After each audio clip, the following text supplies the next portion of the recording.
Well, everyone, we just got the latest software update, and this is one of the biggest updates to version 10. It is now 2019 36.2.1, and I want to show you some of the new features that are in here.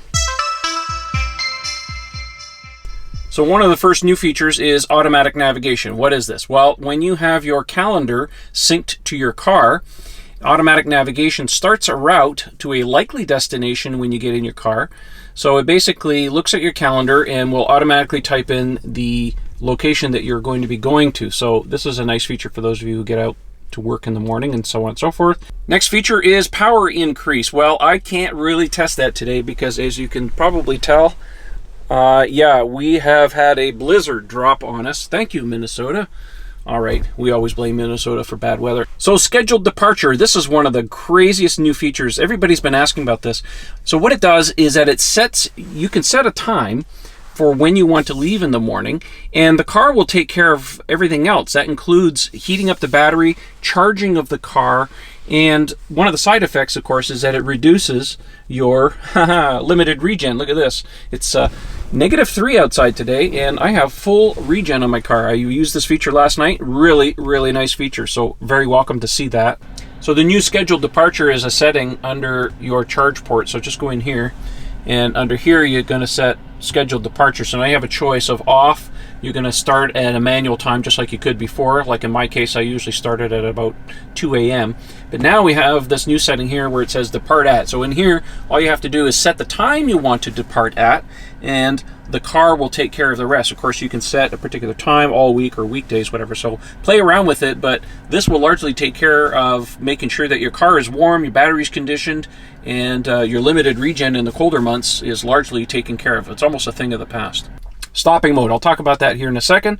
Driving visualization improvements. Now this one here has been a little bit controversial because it looks like the feature has been forked between cars that have version 2.5 of the autopilot computer as opposed to version 3.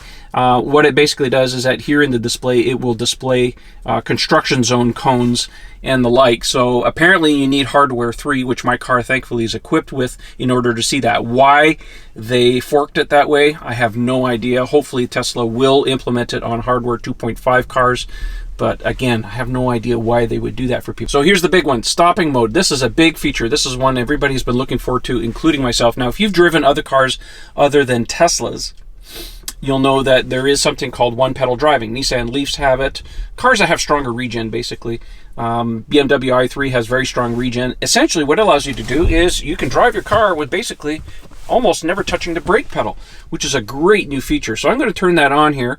And other than some of the other features, this is the one I want to test out today. So we're going to set up my GoPro camera, and we're going to show you how this works. So to enable the one-pedal driving, you tap on settings, go down to driving, scroll down, and here it is, stopping mode. You have creep, which emulates a car with an automatic transmission. I don't like it.